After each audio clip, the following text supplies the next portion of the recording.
Okay, done, and looks like we are live streaming. Make sure, yes, we're on for 6 seconds, and we are golden. So, okay, beautiful. Well, welcome everybody.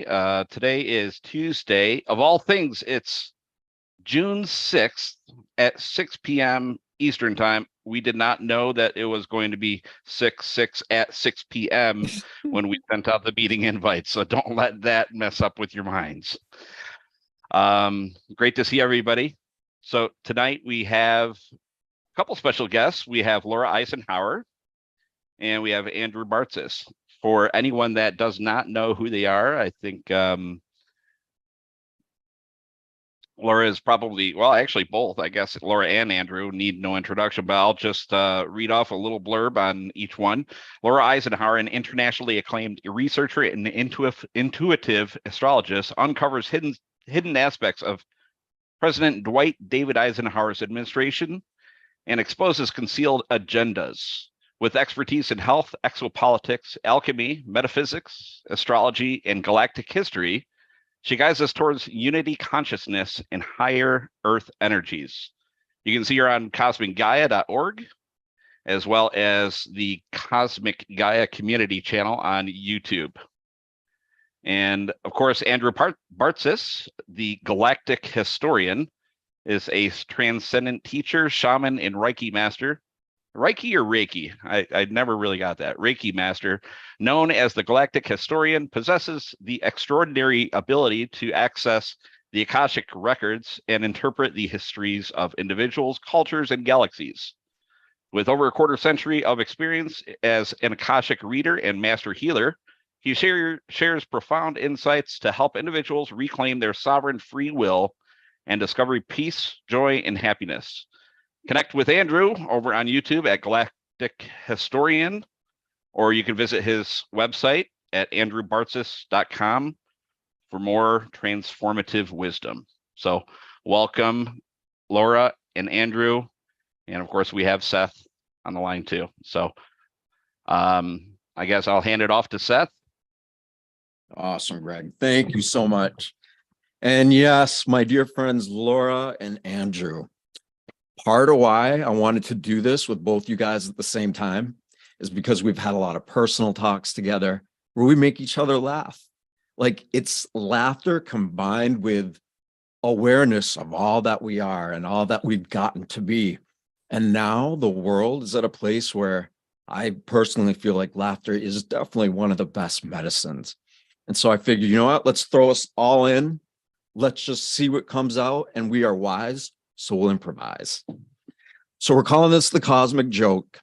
And I'll start just to my take, because the cosmic joke could be anything, depending on who it is and how they interpret reality. But for me, I imagine, okay, or for anybody who's done really deep meditation or heroic doses of psychedelics or a car accident, something, anything that brings you to a point of near death, you could say. For me, meditation's my favorite way of doing that. But the line between who you think you are, the personal identity that many of us have been socially engineered and conditioned to be, that part of yourself, and God, or whatever you want to call that, which is everything, the quantum field, you kind of get into a zone where you're like, you don't know where you end and God begins, and vice versa, and all of that. And by the time you start to integrate all that awareness, you realize, like, wow, okay, we are God. We're all extensions of it. So everything happening in the world has to be unity consciousness. It just has to be, right?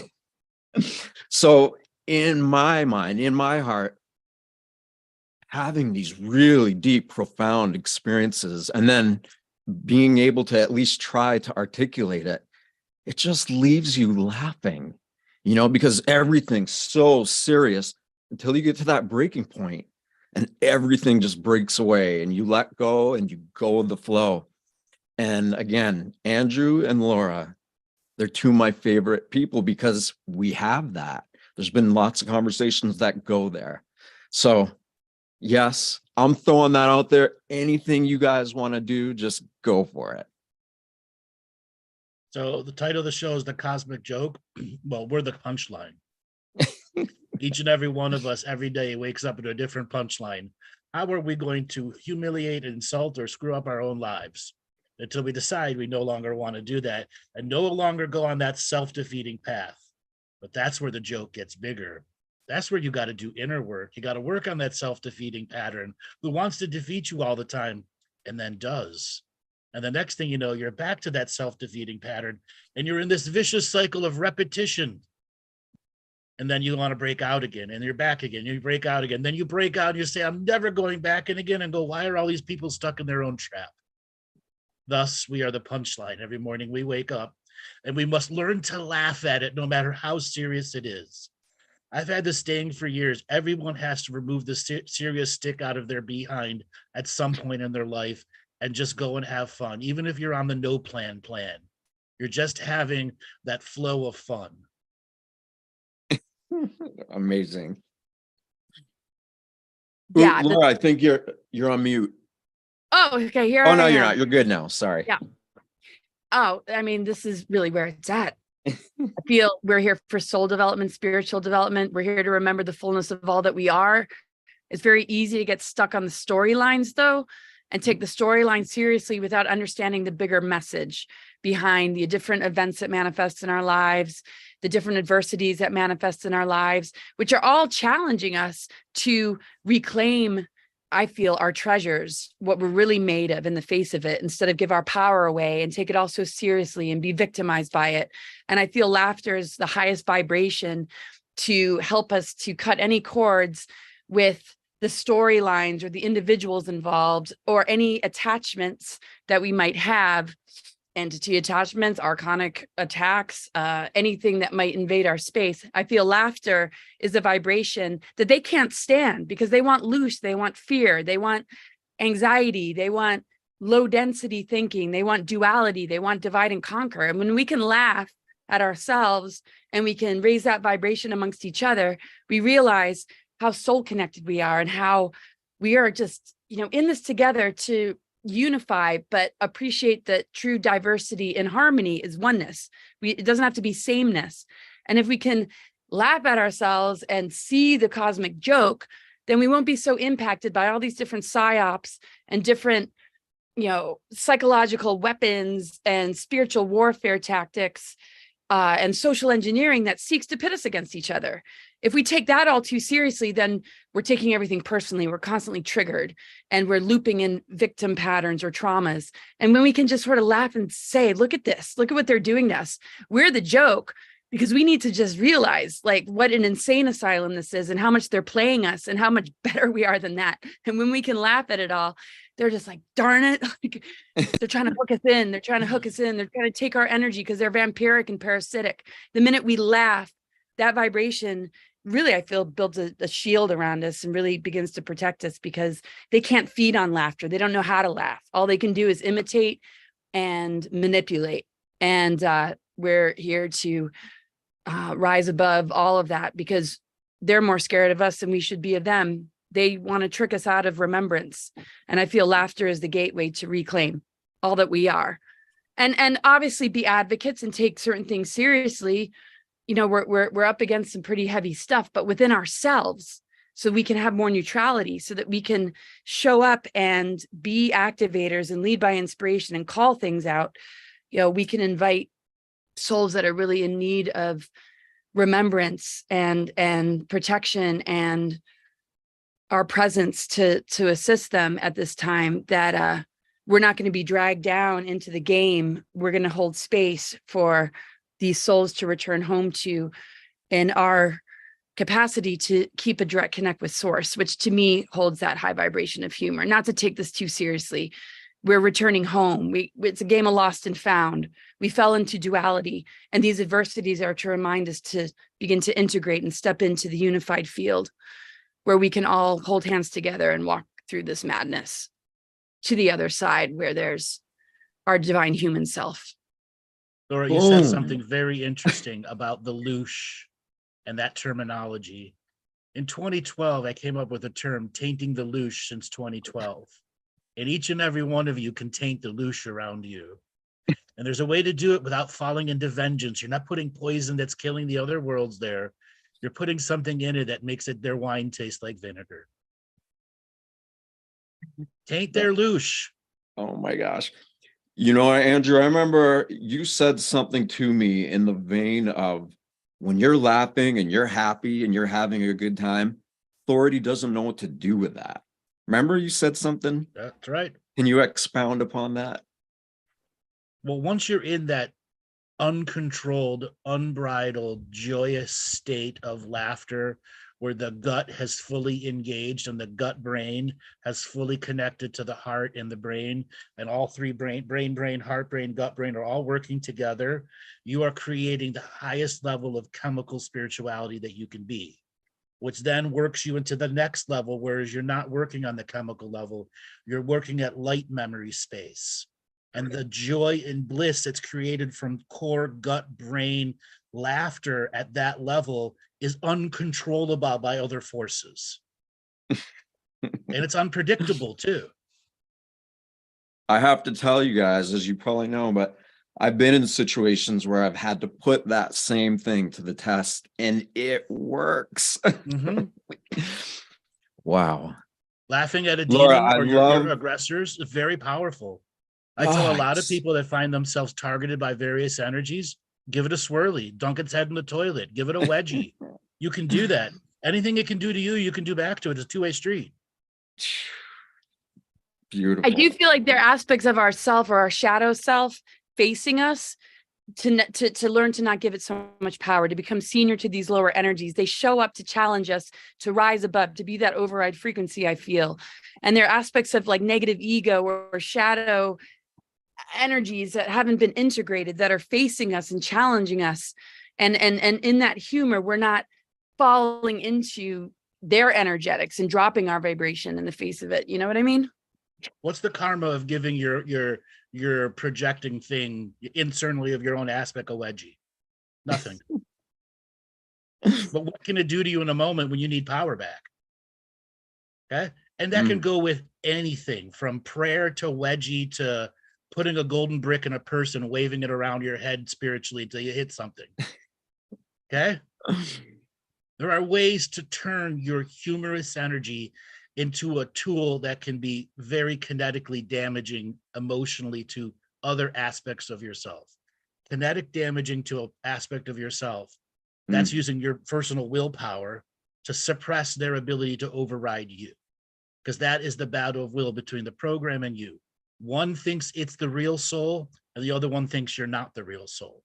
That's their difference in perspective and why they constantly battle to be relevant.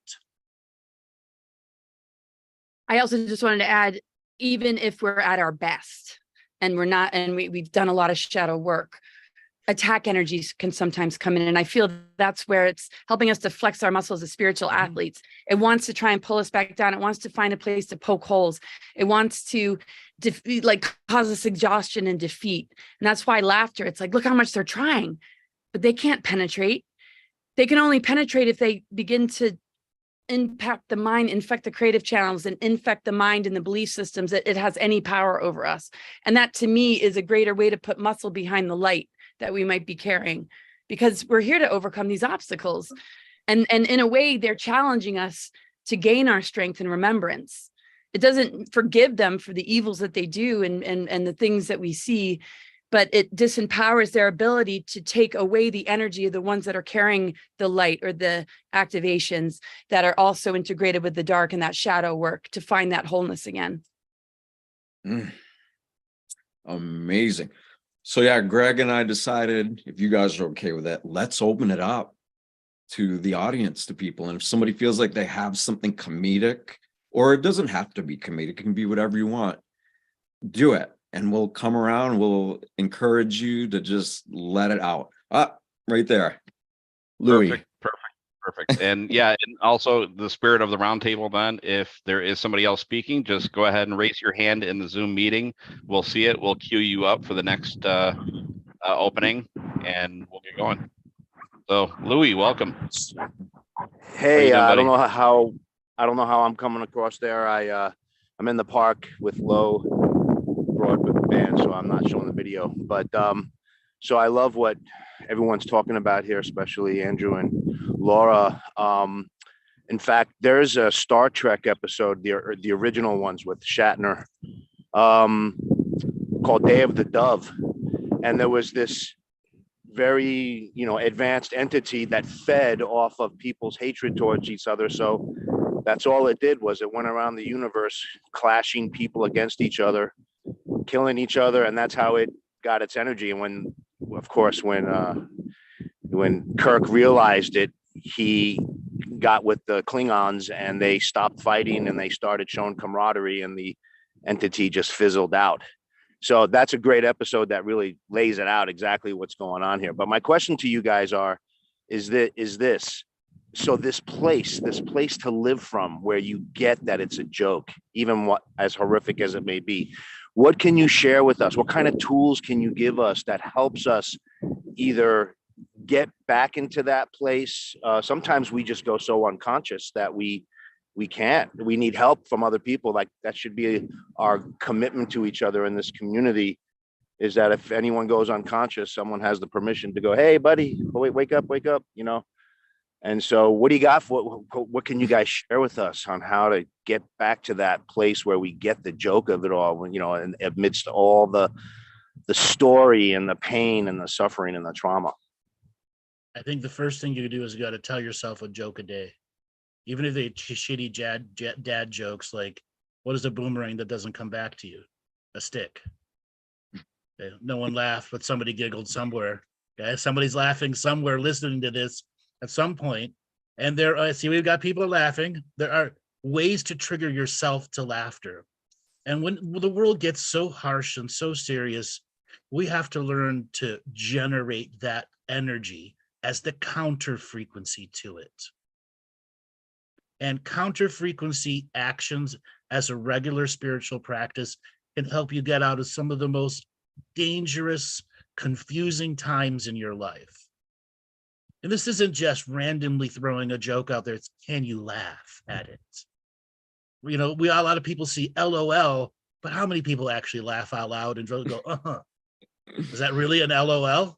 No, it's not. It's an Okay. So learning to actually practice your form of telling the joke, and can I make myself laugh? And is it an authentic laugh? Inside if it is or isn't. And then there are times the inauthentic laugh becomes real out of the natural chemical process of what happens when you are in that laughing state. Just like a smile has been proven to absolutely change depression. Laughter changes our internal chemistry. And when we take command of the laughter capacity, we are able to lower the density of something coming at us so we can process it. Boom. Laura? Oh, I was going to I'll see go what last. Okay. Okay. So what do we do in those moments? You're saying that's the question? Yeah, like what So- kind of tools? Obviously, it all happens when we go unconscious. So we Right, fall yes. we fall back into Yeah. the story. We run the tape loops on all levels, and now we're in trouble. And maybe we get Right. an Oh, inkling totally. of an idea, like, oh, maybe I can do something different here, or our friend reminds us. And that's it right there. I mean, we have each other, and we also have to just kind of stop ourselves. Are we on sort of an autopilot? Are we just looping in a patterning that we find ourselves in that can begin to sort of dig us a hole and a rut that is hard to get out of? Are we not around other people that can kind of lift us out of it? Are we just alone in our home, kind of watching the world just sort of fall apart? Do we remember that we're a part of picking the world back up? And it's kind of this sort of death, rebirth, alchemical transformation cycle that, we're letting go, we're mourning something in order to be reborn, in order to emerge and begin to move forward into something new, a new level of ourselves, a new layer of ourselves. So when we get caught in sort of the negative spiral, we're kind of lost or stuck in the birth canal. We don't trust that we're going to emerge. We build prison walls around the cocoon because we don't believe that we can emerge like a butterfly. We think that it's a permanent condition. So I feel like the laughter just helps us to see the larger picture, and we can begin to find sort of the humor in the moment. I used to think LOL was lots of love. And then I was like, ha, see how slow I am when it comes to this sort of thing. And just, I mean, sometimes I have really self-deprecating humor. People are like, oh, you know, where's your self-love? You're being so hard on yourself. I'm like, no, it's not that I completely dismiss all that I am, but I have to laugh at the times where I get stuck and I get caught, and I just pull myself out. So if somebody can kind of help snap me out of it, I can help somebody else snap out of it. Wonderful. But if we're in it and we're sort of stuck in it, we have to sort of understand that at times we have to embrace the mystery. If we don't understand where we're headed when we're in that sort of cocoon or we're in that death cycle, then we need to be more empowered as co-creators. What is our intention? What are our visions and dreams? It's not something that's going to be defined. Maybe in that time of being in the void or seeing an empty canvas in front of us, that's the time to connect with our dreams and visions and be a co-creative scriptwriter instead of waiting for the next thing to come, waiting to react to something external, waiting for somebody else to divine it or validate it. You know, we got to be a little bit more empowered to say, I have intent, I have vision. And as I'm emerging and letting go of whatever doesn't serve me, or letting go of a relationship or a job or a location I might have lived or anything like that, you know, it's not about, is it going to work out when I arrive? It's what are you going to make of it? Because we're always creative in the moment.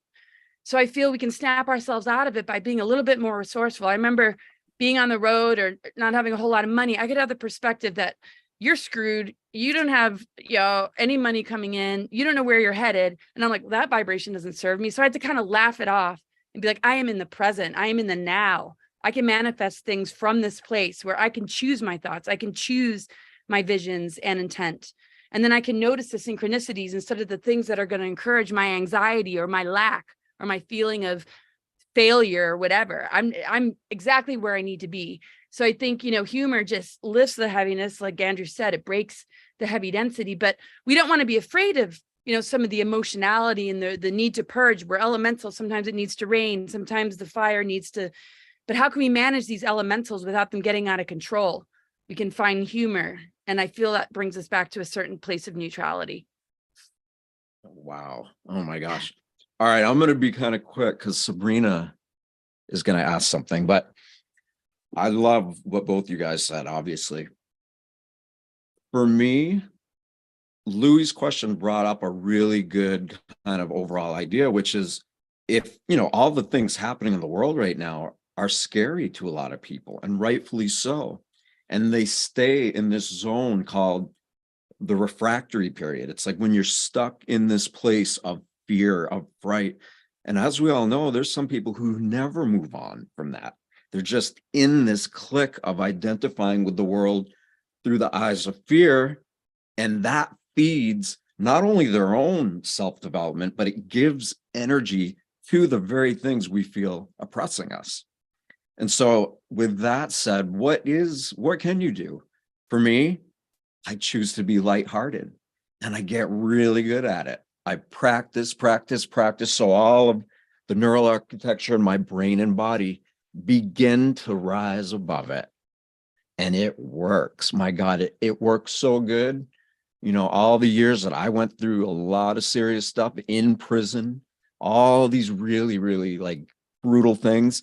It's like we were saying earlier, when you are laughing and you're happy, authority doesn't know what to do with you.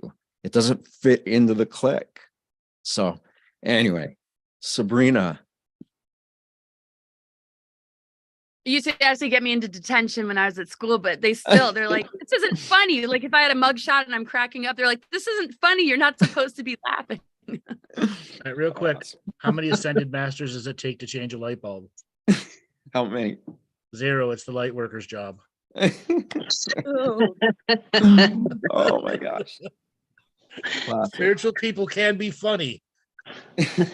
Yes. That's a whole thing in itself right there. Hi, can I, is it my Hi, turn? Sabrina. Yeah, Hey, you're totally here. first of all, I am just so starstruck, Laura. Thank you for being here. I didn't know you were going to be here today. And Seth too. I love you so much. Yeah, I was just going through so much rage because I've been fearful of the apocalypse since before 2012. And when COVID hit, I just lost my mind. I just had a breakdown, and I absolutely felt this deep realization that we had to turn the social thing around, and the conservatives had to start making fun of the liberals because it had always been the other way around. And I was that liberal. I was that hippie. I was an Haight-Ashbury making fun of the conservative Christians my whole life. And now everything got flipped on its head, and I'm like, oh my God, I've been a hypocrite my whole life. And now like the true colors are shining through, and humor is the way because it disarms people. And I realized that I've always used humor as a means to tell the difficult truths to people. You couch it in a joke. Now, maybe sometimes that's passive aggressive, but I think a lot of times I try to use it in a positive way as well. And because we can all laugh at ourselves. Like I have to laugh at myself first, and then, make the collective statement, the individual statement for the collective. And yeah, I love it. I love the Star Trek example. I have to go watch that episode now. Yeah, been laughing at him like JP Sears does. Like he was so healing for me. I mean, over the top. So Making fun. Is it fair to say you're a recovering political person? Oh God, I'm still a recovering political person. Yes. So my first thing for anybody that's been down the rabbit hole of whatever politics is politics and whatever conspiracies attached to those politics, the first thing you got to do is turn in your hermit card. You can't be a card carrying hermit anymore. You do got to learn to trust the world one day at a time. By turning in your hermit card and say, I'm no longer paying dues to the hermit union, you get to go out and meet all the rest of the people in the world who do have things similar to you. And we cannot be risk adverse to the world. And there's one thing about politics, it wants you to fit into a zone, a space, a tribe, whatever you want to call it. They want to label you that. Group. Whatever it is, get out of the labeler.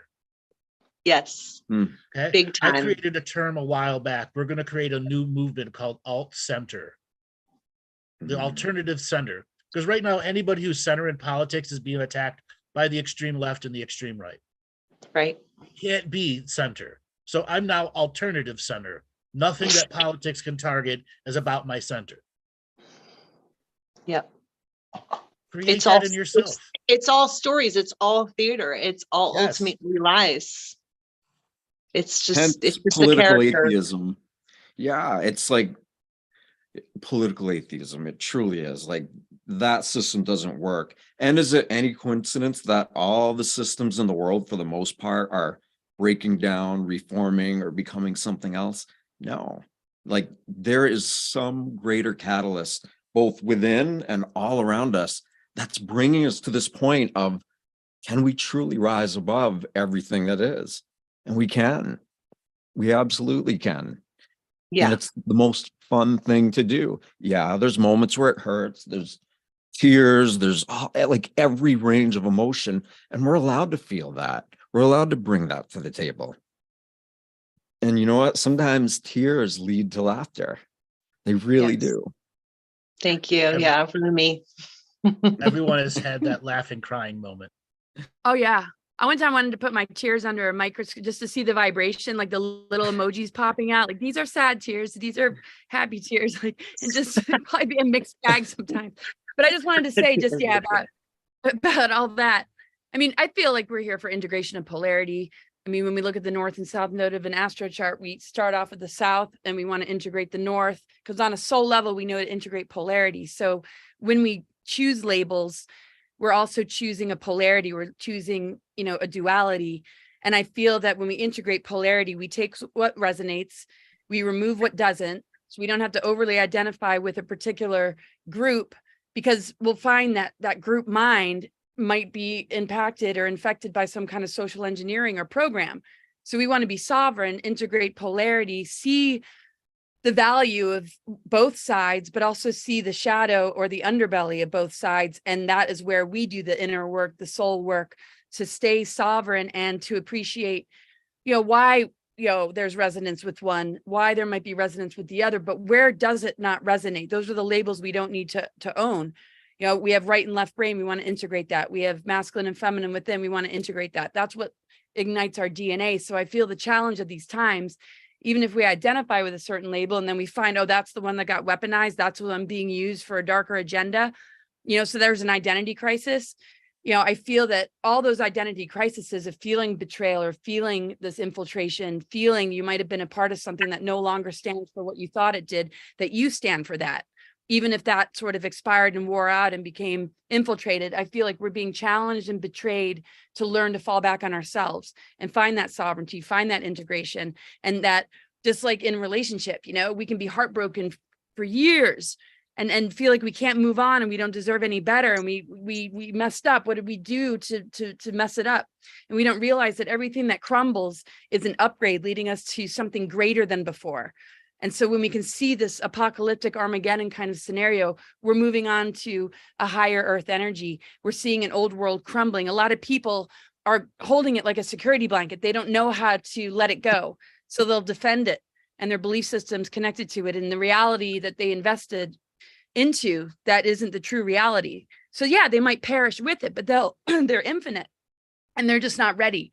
But we are carrying and bridging, something that shows that in the face of whatever it brings up in us, we can crumble sort of with it, but be the ones that rise like you are. I think it hit all of us hard. I think witnessing what other people are going through, having that empathic overload, you just want to wake them up. You just want to tell them, you warn them. But then knowing that their soul almost has to experience it for their soul record to be able to reflect upon it in their life review and say, whoa, okay, I couldn't get it in the human ego realm. But now that I see the larger picture, now I can process that. And now I can come back a little bit wiser than before. Yeah. Can't change anyone but myself. Amen. And lead by example, be that inspiration. Yeah. I got another thing to help break up some of the serious energy that may be going on there. Did you hear they arrested the devil? Yeah, they got him on possession. Oh my God. That's a good one. Okay. As simple as that. What is mechanically going on in the energy field of everyone? A happy, joyous, weird, like, how do you not laugh at that joke? You got him on possession. Okay. Oh my gosh. Okay? Learn to do that for yourself. Just in random moments of your day. Can you get that authentic laughter? Amen. You just gotta call you up and get some good jokes coming in. I'm like trying to go into my research. And it's not always about jokes, right? It's a state of being. Sure. Right. We're choosing to feel that and not necessarily needing to articulate it in any language that really wasn't ours to begin with. And that's most languages. What is the state of being needed to deliver a joke? And what is the state of being needed to receive the joke? There's a whole different conscious journey of exploration that one may want to do through that journey that can teach you a tremendous amount about humans and the traumas that they have. Example, many people that were born in the boomer generation had parents that went to the war and were not kind or pleasant to them. And many of them can't tell a joke today. They're that serious. How many people in the audience have seen that in that generation? They're so serious, nothing gets through to them because the culture was so harsh for them growing.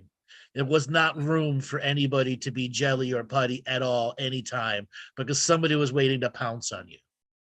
And then you've got the flower power children coming in who also were raised by many of those parents, but they had older brothers and sisters who took the brunt of it. Okay.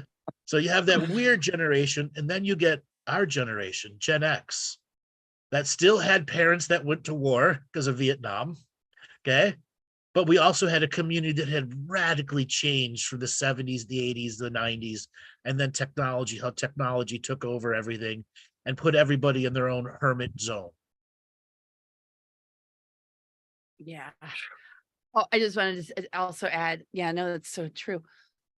Um, just connecting, with nature, watching animals and children, where your inner child can come out, where just what you're carrying and what you might have lived through begins to be dispelled by being present with something that brings out the inner child. If it's a wounded inner child, it can sort of relive its childhood, through the divine innocence of, animals or babies or children, and sort of rewire oneself by being present again with what that energy feels like. Because when we're carrying a lot of weight of our experiences, we sort of lose that inner child, or that inner child is crying out but has no permission. Maybe it didn't have a real childhood. Maybe it just went straight into these serious things that they picked up from their parents, or had to raise their families or take care of their siblings when all this other stuff was going on. So I think we got to give ourselves permission to recapture it. And I think, looking at animals like the goats we used to have, I would just walk out and just their behavior and just the way they would be, I would just start laughing,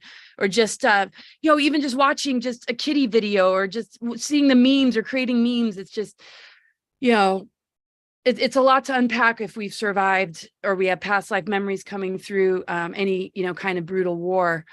But at the same time, when we look at our offspring, or we look at future generations, and we look at that aspect of self that is looking to recover, I feel like the divine innocence and remembering why you went into it, even if you feel like it was not for any good reasons. When you look at the bigger games being played behind world wars, it's the nobility, it's the honor that you carry to even put yourself in that position. Maybe you felt you had no choice, but it's a lot to unpack. But I feel, the return to divine innocence through the being in nature and being with those that are present in the now can help shed some of that.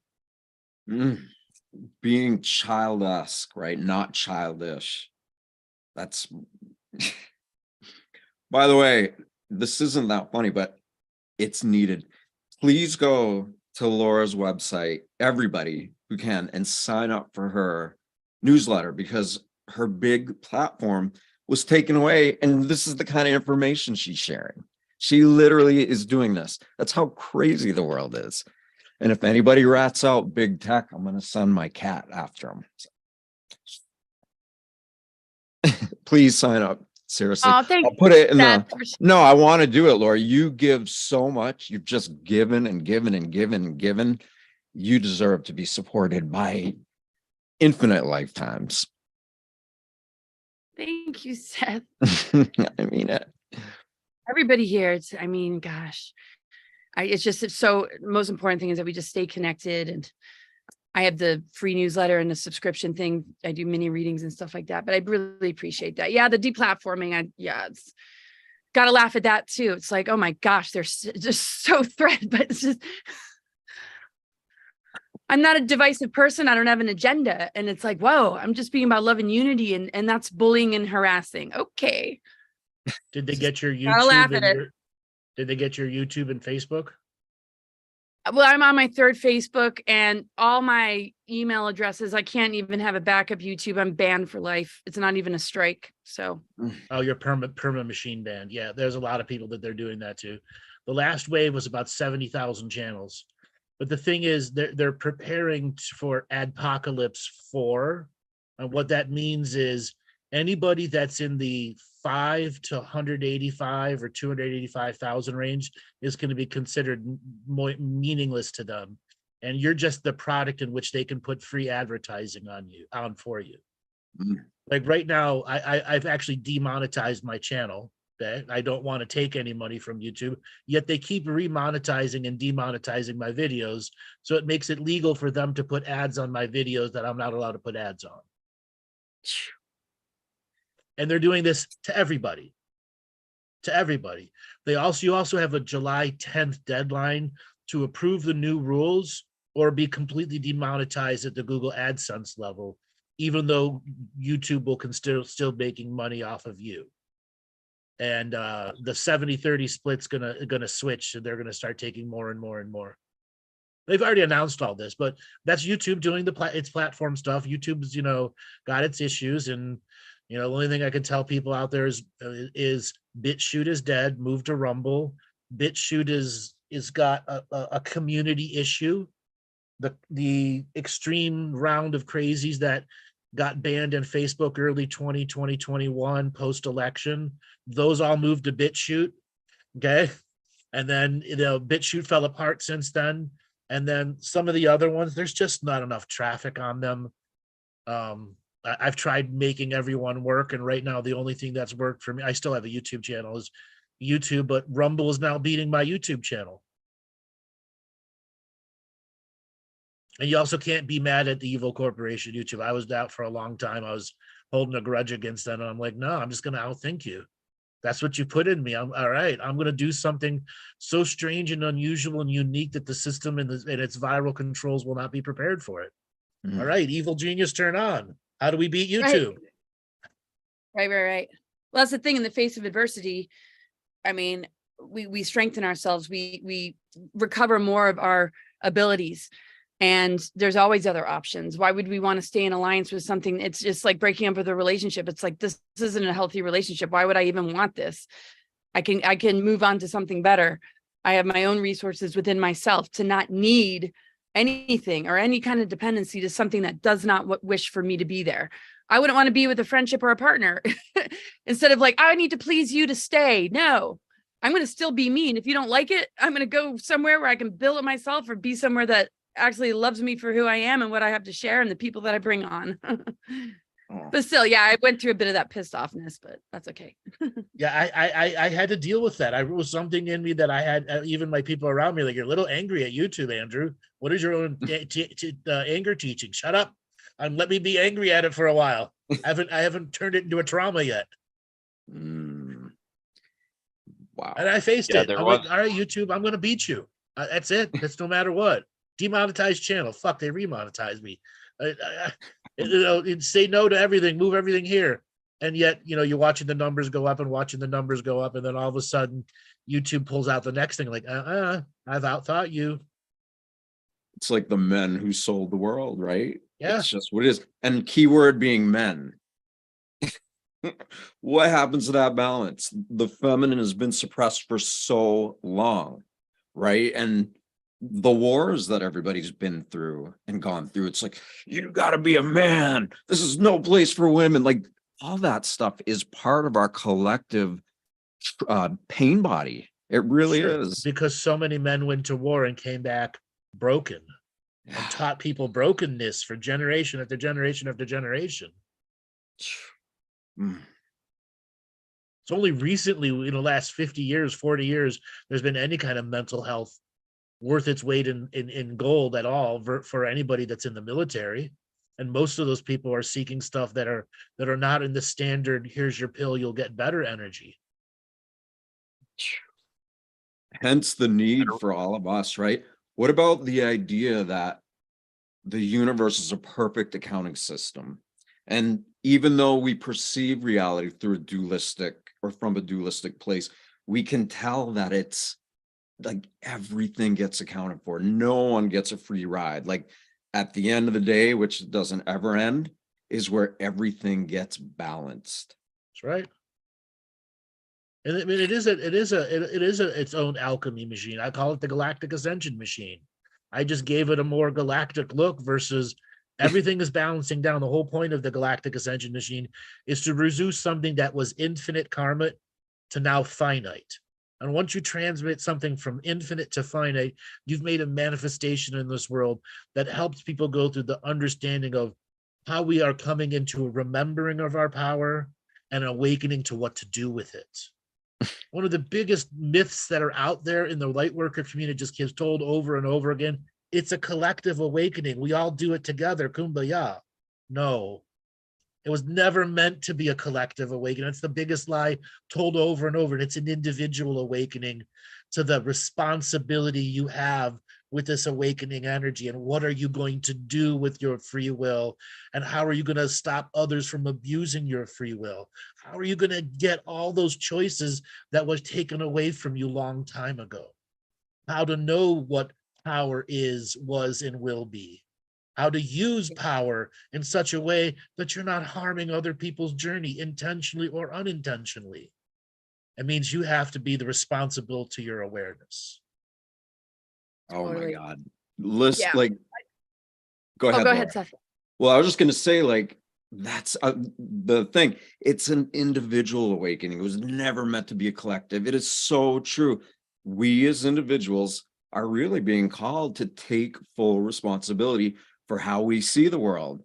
And if we're stuck in this like bipolar dualistic thing, of course, that's the energy we're going to project out to it. But if we get to that 0 point, that middle part of how we each perceive reality, then neither side can take from us anymore because we're emitting something that they're stuck in. So I was going to say that. Absolutely. Oh yeah. I just wanted to add to all that. And I totally feel that big time. I mean, the collective awakening, there might be a tipping point. Yeah. But it can't be like you're attempting to wake people up at the cost of, what it means to overextend yourself and expect a result. Everybody's on their own personal journey. We have to win the war on consciousness within. This is spiritual warfare. This is, everything that wants to divide and conquer us. This is something that we need to contend with within ourselves and grow from and, understand so that we can be balanced, we can be embodied, we can be whole, and we can,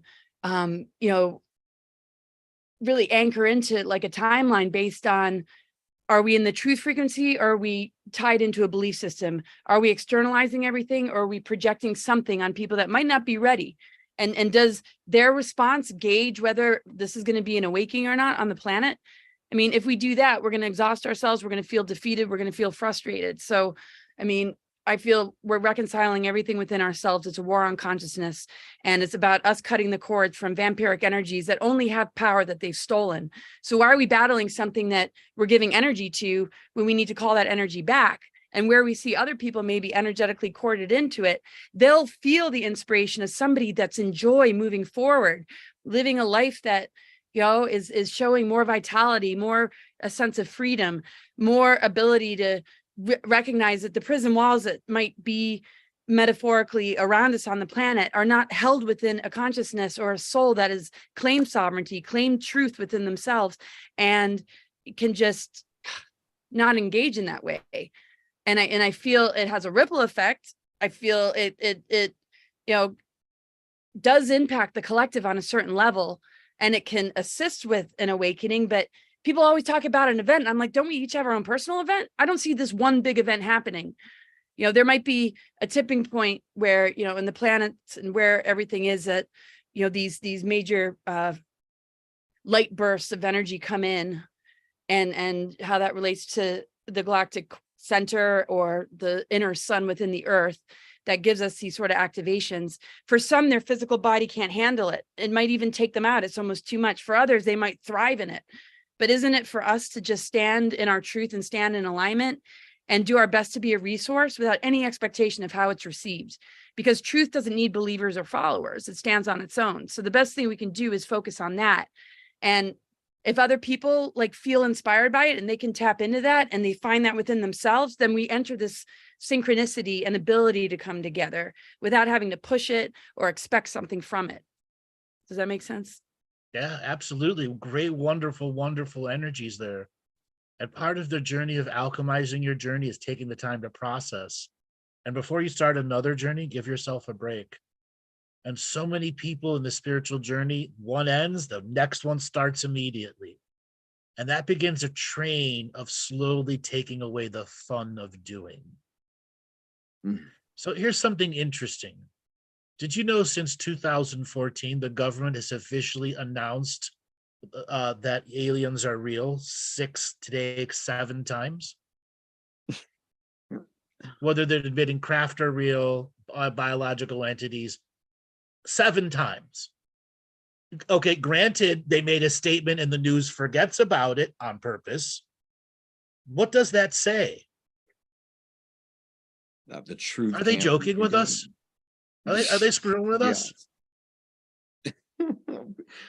And we forgot to laugh, right? We the people. Or is that the psyop? We forgot to laugh. Or do we need to start laughing at what they're doing? Yeah, exactly. Brilliant. It's funny. Yeah. Nancy, before she left, she said, why is 6 afraid of 7? Because 7, 8, 9. I remember that one. That's a good one. Oh man. And then Louis said, what do you remember about the bigger picture that reminds you to laugh and what you're dealing with is a joke? Remember. My own life. Oh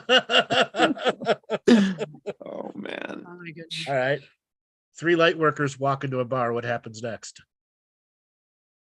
Judgment. Would you say Judgment. Yep. The light workers go into judgment mode. You can't be in a bar. You have to be perfect. You can't do anything. You can't have fun. Because that's what a light worker has devolved into now. And I broke contracts with being called a light worker a decade ago. Oh, I know. And then people say, you call yourself this or that. I don't really call myself, I mean, whatever. It's just, or you're a false prophet. It's like, I never claimed to be a prophet. I never claimed to be anything. It's just doing what I'm doing. I'm like, you must be really angry and like projecting. Why don't you go listen to something that makes you happy? If this is not like giving you anything, like nobody's trying to, I'm just being getting me. them angry is what makes them happy. I've learned that, Laura. Getting them angry is what makes them happy. Yeah. And I'm like, okay, well, you can do it elsewhere, or I don't know. It's like, I have to kind of laugh at it, like the trolls and attacks, some of the things that come out of people's mouths. It's just like, or just all this blame, like your great grandfather did this or this, like, but am I him? And there's a lot of false narratives. I'm trying to sort it out, but I'm still my own being. And I won't even go into that. I'm also thinking when people transition, the amount of grief and sadness and heaviness that one carries. I know we miss them. I know we like really miss their physical presence, but imagine, which I know some cultures do, that we celebrate their life, that we allow a safe passage without kind of holding them to us or feeling, where we're just celebrating, the transition into, and I know a lot of cultures do that, but I think just in the death of anything, the old paradigm, humor and celebrating more instead of, I think there's a mourning period, but how long is that overwhelming us to the point where we're very susceptible to the next fear tactic or the next attempt to keep us holding on to something that really needs to die? Shouldn't we celebrate that death and see what's ahead of us instead? Part of that journey of something in this cult. Go ahead. Go, Andrew. Part of the journey of rediscovering the natural living world is to realize the unnatural concrete jungle world we tend to end up living in, and learn how to integrate whatever we can learn from the natural world into the concrete jungle until we adapt our energies to that space, like as the adaptive beings that we are. But we still have to regularly go back to the words of nature and hear the birds caw and the feet grounded on grass with no socks, and be at peace with oneself so that we can recreate that energy within ourselves. And then when you have others who live on the internet, who's every day they're looking in to log in and to make somebody's life hell, to attack them, gang stalk them, whatever it is, that just is a gigantic habit on social media. Okay. And it comes a point, the greatest thing you can do to them is make them irrelevant to your greater growth. And how in your psyche, in that moment, they're doing something to you, and I make you irrelevant, a fart in the wind. When you own that moment, nobody can do nothing to you. Oh my God.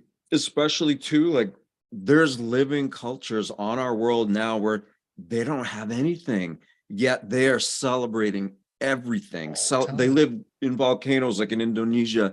They could go anytime. The gas bubbles from the volcanoes can kill tons of people. Are they living in fear? For the most part, they're choosing to celebrate. And us in the concrete jungle, you could say, this Western kind of world that hasn't even formed its own culture yet. There's a lot to see and witness and embody from that, Oh my gosh. And I think the addiction to the matrix energies is why people, it's like, when they lose money or they don't have enough in their bank account, it's just they go into survival. I mean, they don't know how to be just in the now and in the moment and find the joy of, the abundance of the earth, the abundance of their own creative self, the abundance of having choice in our perspective. And this addiction matrix, that's very prominent in this country. It's just, just there's so much attachment, and the loss of those things that define your self-worth that you were taught in school, make you successful, give you a sense of false identity of self-worth. You got those degrees, you got that money, you got that car, you got all this stuff that they're saying this is what success looks like, but your character might be crap. You might be treating everybody not in a good way, taking relationships for granted, and just being defined by that the loss of it, it's like, that can be the most healthy thing for a person to experience. But if they don't see it in that way, they can absolutely fall apart, hit the bottle, and want to drown themselves in misery, instead of maybe celebrating that that's all material stuff. Maybe that was an important death and passage for them to get a little bit more soul-centered. We tend to not think through the lens of, what is this teaching me? What is this showing me? It's more, I'm attached to this define my self-worth. And right now we're being asked to redefine our self-worth on our own terms, not from the societal programmings. And that's really tough for a lot of people. That's why they take so much for granted, because if it doesn't look like this, then you're a failure. That's what you were taught.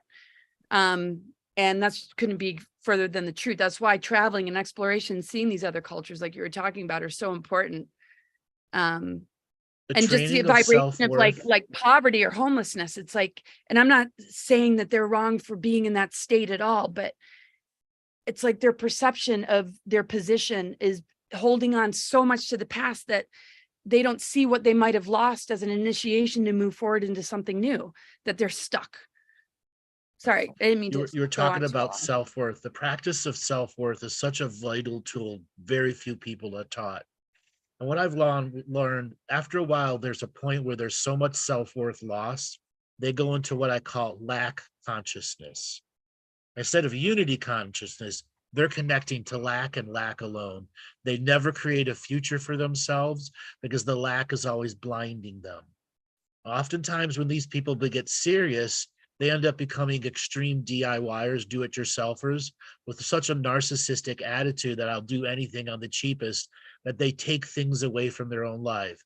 They won't buy food for a couple of days to pay for their projects, or they won't get jobs, or so on and so forth.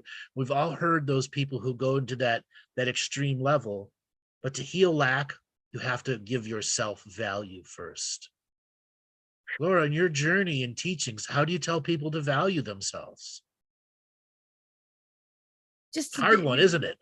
Yeah, it is. I mean, it just, if you were to take away everything, and it doesn't mean one should necessarily, but do you know who you are without those things that you feel define you? That certificate, that the house you live in, just what status you feel like you've attained that makes you feel like you have self-worth.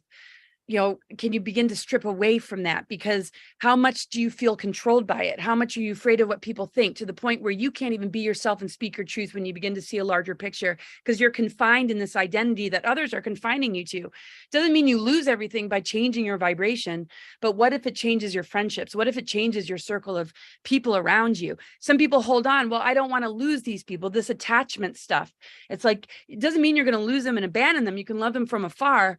But why would you want to stay connected and validated by something that won't allow you to be you without feeling criticized or ridiculed? That's not self-worth. That's you just wanting to keep up appearances and feel important in a world that's defining what importance is and what status is. So, I mean, everybody's different, and I don't have, a real thing to say except for just feeling into that person that might be struggling, who I can see is moving into something so much greater. I mean, so we're going to experience loss, and we're going to mourn the loss, but creation and destruction is a part of our nature, and that's part of our evolution, and that's part of the alchemy. And sometimes, accepting that is the ultimate challenge, but dropping the storyline behind why it might have happened, the blame, shame, victim game, is a huge step. And that's not easy for a lot of people. It can take years to process through. I think you'd be the better one to people about how to navigate that. Yeah, one of the techniques you can begin to practice we've all been through a lot. What was that though? One of the techniques you can practice is beginning the self-worth practice. Is the first thing you say each morning is, I am worthy of my own love. I can accept my own love. I absolutely can love myself. Those simple words as a regular mantra will make a change in your life. Repetition creates illumination when you allow it. It's the magician energy too. It's our thought forms that infect our creative channels in a positive way instead of being infected by social engineering or other people's opinions and this and that. And that repetition is really what's informing our creative channels to begin to manifest it, to begin to reflect it back, to begin to give yourself the time for self-love and self-care. But anyway, yeah, I just totally, what are you going to say, Seth? Well, it's almost like we're living in a world where we are taught to become addicted to who we think we are based on everything that's happening. And most people cling so tight to this institutionally injected, social engineered self that they don't know anything but who they think they are.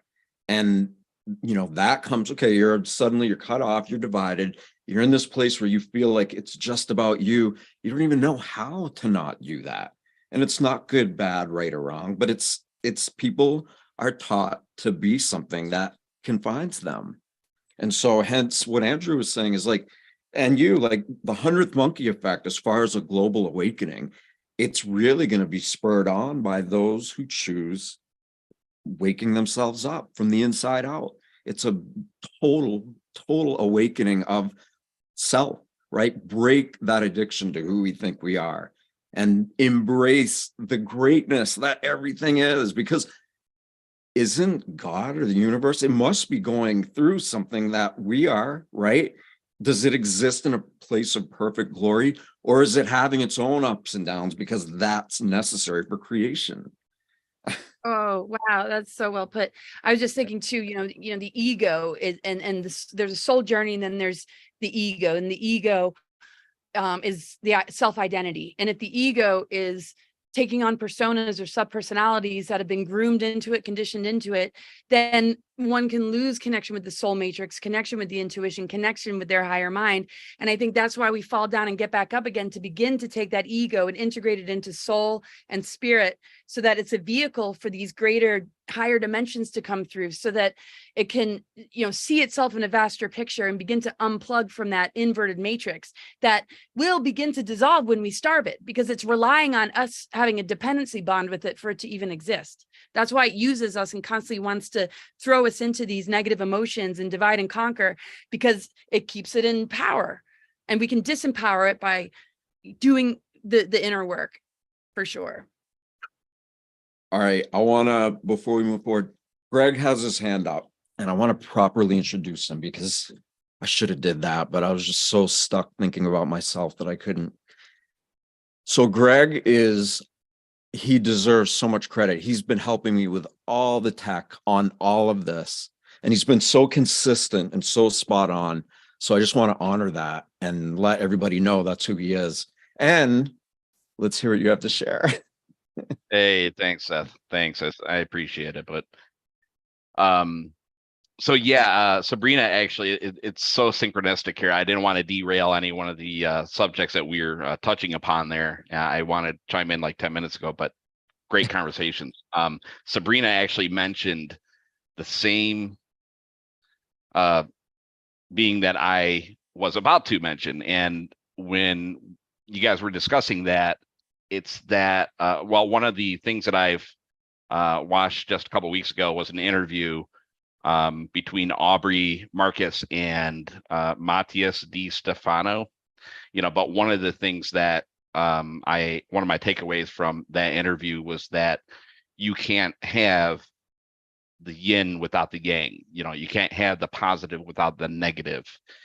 So if you think of that as like the cosmic level, but also the interview that he went through each one of the 9 dimensions, if there are more or whatever, but 9 dimensions, I guess, maybe with the exclusion of dimension 1. You can correct me on that, but there is always that polarity that is needed in order for that dimension to exist, right? So if we're thinking about how we were conditioned and programmed from the get-go coming into this realm, it's that we're programmed, we're conditioned, we basically need to have our own individual awakening, as we say here, and that we are remembering, okay, like Isis on the Nile.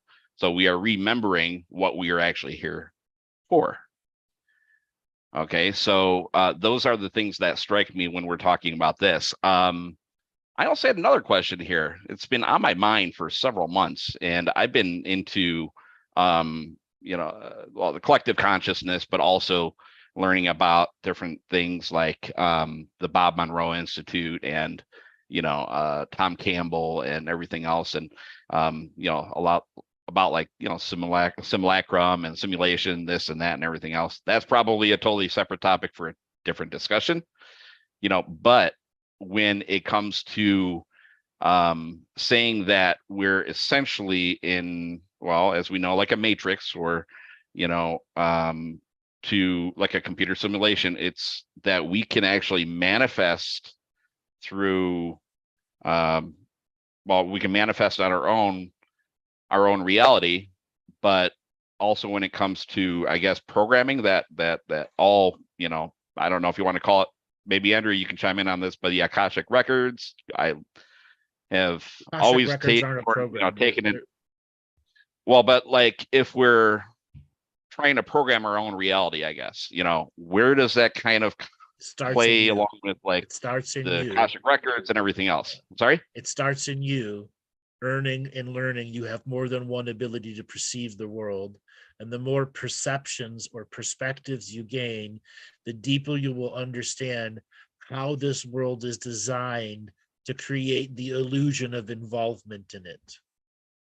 The global narrative is what attracts us. It doesn't matter what it is or all the subject matters. In our DNA is access to infinite potentials. And the system is blocking our ability to access the infinite potentials because it is siphoning energy from us. And it does not want us to be in a state of being, a state of life experience that allows us to access infinite potential. Inside your DNA is where all of the programs of perception and perspective are. There is where you start. And the majority of this spiritual journey is modifying one's perspective and learning that we do have a precognitive workforce and a postcognitive workforce. Precognitive is what gets us to that synchronistic moment, and postcognitive are what allows us to integrate it over many months to make real changes. Okay, thus giving us deeper access to what infinite potentials in a moment can mean for one being that's driven to reach infinite potentials, that has goals, regularly knows their victories, can know when they're rewriting reality positively or negatively, and knows how to leave reality exactly the way it is because it needs to be that way for this potential future you are accessing to be there. The fetus in the womb is where it began. That is where we had access to the infinite potentials. It's where we planned the potentialities of our life. Who was our third grade teacher? Who was our first person that broke our heart? Who's going to be our person changing our bedpans when we're senior citizens? All those things have been planned, including alternate choices. But it'll still be the free will journey to go into it, not paranoid, open enough to allow things to happen and not to actively stop them, so that we don't close off our own access to the infinite potentials. We are indoctrinated at birth to be limited beings. How do we once again get to that unlimited point of view so our beingness is unlimited? My Well gosh. said. So Greg, you were thinking about that right as Sabrina wrote it in the chat box? Yeah, Hundred yeah. monkey. Actually, a couple minutes prior to her chatting in the. That's 100th awesome. monkey. 100th Yes. monkey. So I got a joke. Synchronicity. Okay, so a little bit of a joke. So there's 100 hermits. What happens when 100 hermits learn the same thing? Nothing, because they're not monkeys, they're hermits. Ooh, And they don't have the mystical monkey power. they're just hermits. That's They're just funny. hermits. I know the world is like pushing us to step forward. I often wonder, is like all these evil doers, or are they like really deep down trying to ask us to rise above it so that we can help them retire? Because I wish it were that so, but their arrogance, their ego, their apathy, they are generated as villains and they enjoy being villains. It'll be long into their journey before they learn the greater purpose of being the villain. And as teachers, we like to say that, but in the moment, they don't give a shit. They don't. I agree. They're taking advantage and sucking on the loose. They're the drug user right now. Okay. Yeah. You know, you were there. That's where they're on the drug right now, which is us. But I do feel the ones they blackmailed and manipulated into playing into their game might feel that way. But the ones that are behind it, that are weaponizing people or blackmailing people or trauma-based mind controlling them at a young age, you know, I absolutely agree. I think there's some though that are tools for their role. The ones that are acting as tools would really like us to wake up and give them forgiveness and understanding so that we can pull them back and know that they might not have any other choice at this moment, right? Like in the Nuremberg trials, not everyone got hung. That will come to pass in our reality too. We're a ways away from it. I know most people aren't ready to have any form of forgiveness for anybody that's going to be in those higher ups. But guess what? For there to be that level of ending, we do have to forgive them at some level. Okay. Are they going to surrender if we're going to lynch them? No. So let me ask you this. No. If everything is connected, right? Is deep down, it's all connected, then how do we know that, quote unquote, they are not a part of our own, like we haven't dissolved the actual duality inside of us, right? Because you're zooming out and you're looking at the joke. Right there is the joke. Thank you. That's the joke. Because it really is, right? Like they're a part of our own unresolved ability to take responsibility for how we perceive necessary teachers of evil. And that's the entry point into our space and into our agreements and into our dependency bond is when we haven't integrated. So it'll either cause them to be starved and go back into space dust, or cause them to find an ability to find their own direct connect. So they're not a vampiric force anymore, right? It's as much of an evolution for them as it is us. That makes me smile. The rocks, the dogs, the cats, everything is a part of this evolutionary thing. It's not just humans. It's tens of thousands of species are going to go through this awakening and remembering and whatever it is that you want to call it. It's not just human centric. That's narcissistic at a race level. Yes. Yeah. All right. So let's open up a big can of worms here. Or at least I hear people saying that there's overwhelming proof and evidence that all of this is a simulation. And Greg kind of touched on that a little bit. But what if it's all a simulation? What if our feelings of what we think is real and the way we perceive the world, what if it is all that? What if it isn't? Yeah, what if it's a simulation? What if everybody and everything is one giant computer code playing itself out and we're right here? So if we're doing what if you say, what if it is a simulation? What if it isn't a simulation? I have to jump off. So I'll just say my last 2 cents before. Can I just say just real quick? I think the simulation is the AI and where we allow ourselves to be infected by it. We are in that inverted matrix simulation. But when we step into free thought, when we step into being soul-centered, when we step into owning our emotions, not because of reaction to the news or what we're seeing outside of us, is no longer really a simulation.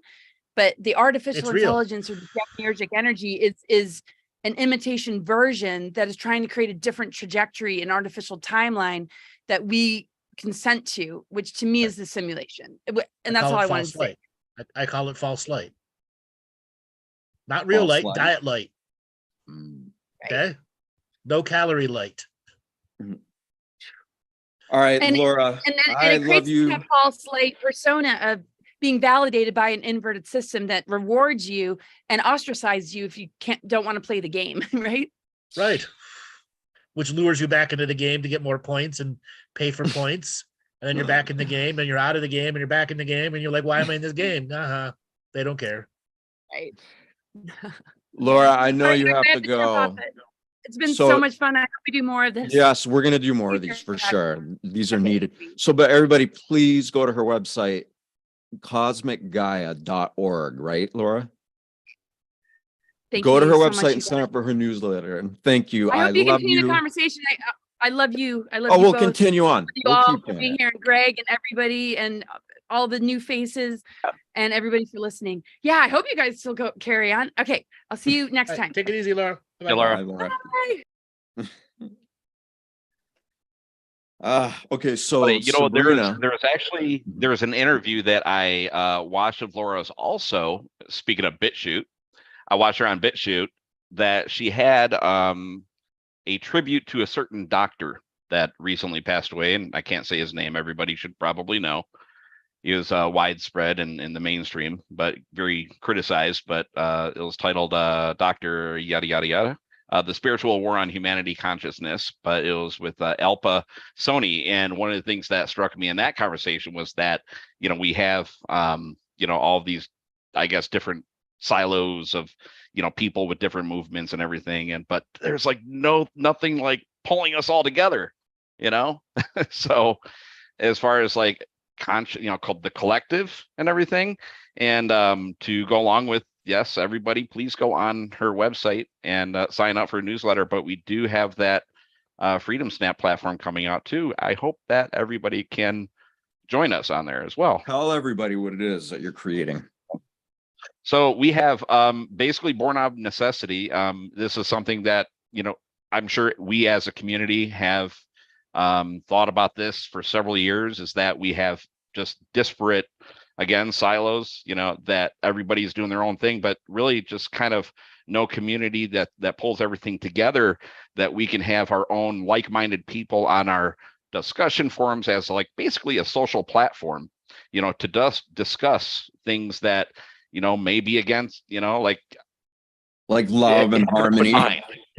Yeah, like have an open mind, like don't shoot everything down. And that's the polarity that's playing out in this world. But to be able to have our own forum that we're not censored on YouTube or anywhere, that we can all just share our views and chat. And also a big thing of that community will be learning. There's going to be different learning, they call it LMS, learning management systems on there, but to learn and to teach on the very esoteric and sometimes dark things that have programmed us and conditioned us, from birth, that everybody is remembering to awaken up.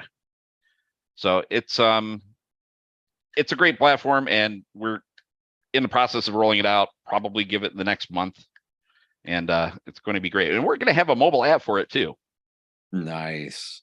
So what Greg is doing, that whole thing, I want everybody to understand, like, this isn't about division. It's not about you and me. And next week we're going to do a guided meditation to heal the division. Doesn't matter what you think, doesn't matter what you believe.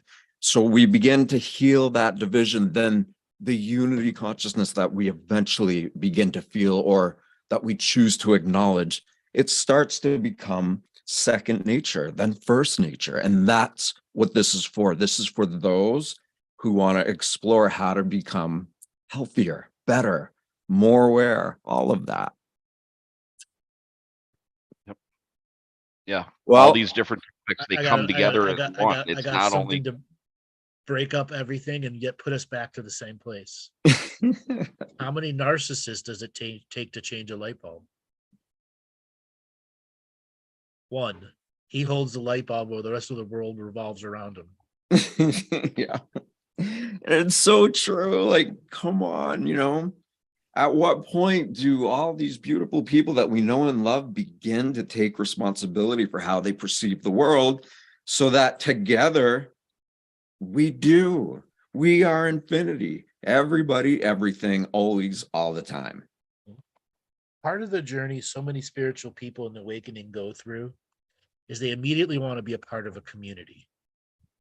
But most of them skip the inner work and join a community, and you have a bunch of community members who don't even know what inner work really is.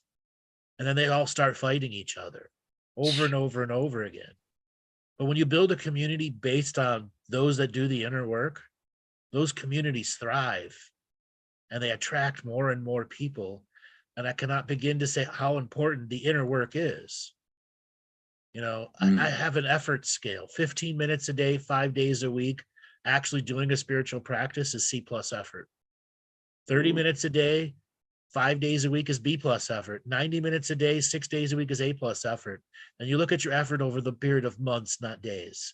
And you average your effort scale, and you actually use your calendar marked in time to say when I did a spiritual practice, 5 minutes, 10 minutes, whatever it is. And then you use that as your gauge. Am I truly putting effort behind changing me? I love it. And after a while, you get to harvest that calendar. Dang, I just did 32 meditations in 3 months. I'm not a beginner at this anymore. Okay, I've learned something. I've had an aha moment. Counting our victories and having regular ceremonies of joy, vitally important. So many people, they go and do their ceremonies and they're battling demons, freeing the Pope from possession, That's not spiritual work. That's not inner work. That's spiritual masturbation. Okay? It's masturbation. Yeah. Spiritual masturbation. My sword's bigger than yours. Here comes the white light. Okay?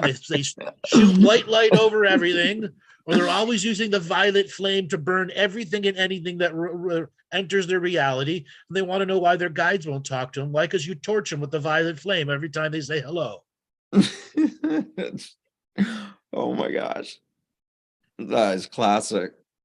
The white light. Oh, I saw the light. Yes. It's blue and flashing. Wait, different light. Why is it liquidy white light? Very pearlescent, opulent. Very pearlescent white light, exactly. Oh man. You hit the nail right on the head, right? Exactly. Yeah.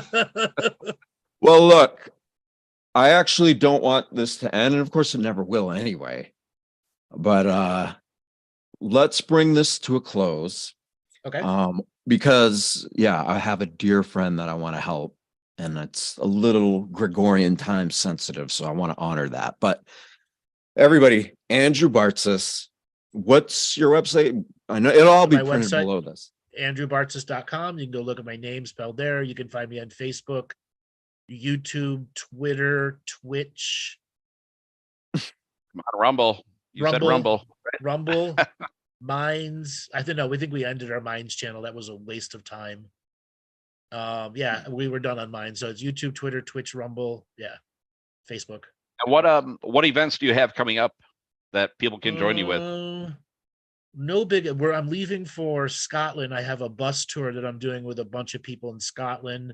And then I will be doing once I've landed and finished my bus tour, I'll be doing some stuff, private stuff and public stuff in the British Isles area. We'll be doing healing courses and techniques. That's just not solidified where the dates are. But when I come back from Europe, I'll have a mentorship class starting. That's a 2-month mentorship class. People can look into that. I've got a bunch of courses out there, the basics to the advanced. It's you determine what level you want to get in, and what I teach is self-illumination. Here's the blueprint to do it on your own, and here's what the techniques are. Start with the basics. Do the basics. It's so important to do the basics, because so many people skip the basics and want to jump right to astral travel, right to this, and they don't know the responsibility to their own energy field when they start doing those things. Amazing. Yeah. And to do it without judging, right? To just accept that everybody and everything is on its own trajectory together. That's right. And therein is all the beauty and horror and laughter and sadness. All of it's in there. And both individually and together, eventually, we have the ability to create unity, harmony, appreciation for the world, not judging people for where they're at. Because like you said before, Andrew, the cosmic joke is that we are everything and everything is us. And the more we take personal self-responsibility for how we perceive this world, the more we rise above it. And then that example that we set, whether we say it in words or not, people can feel that. They know what it is. And that is what's happening. So, all right, Greg, freedomsnap.org. And then me, you guys, we can find right here, 6 p.m. next week. The meditation will be healing division, whether it's personal or external, and reclaiming unity or remembering unity from the inside out. Andrew, thank you so much for taking the time to do this. Greg, That was wonderful. Had a lot of fun. Sabrina, thank you, everybody that participated. I know there's a bunch of other platforms that we can't see the questions, but thank you, everybody, so much. And let me also add on, just in closing, thank you. But also to reiterate, the YouTube Cosmic Gaia is where we have all of our weekly meditations as well, every Tuesday at 6 p.m. Eastern. You can sign up on freedomsnap.org/Seth. Okay. The main freedomsnap.org. If you'd like to, there is a sign up newsletter on there. As soon as we launch to everyone, we'll shoot you out an email, let you know about that. Yeah, I think that's it. Thank you, everyone. Thank you for joining. And thank you, Bye, Andrew. everybody. Good to see y'all. Yep. Okay. See you And soon. hopefully Love you guys. We'll have a part. Maybe we'll have a part 2 in the coming months. Yes, When- we're gonna have Sure, to. I look think. We have forward to some that. time. We have to. Okay. I love everybody. Thank you so much. Thank you. Bye-bye. Love yourself.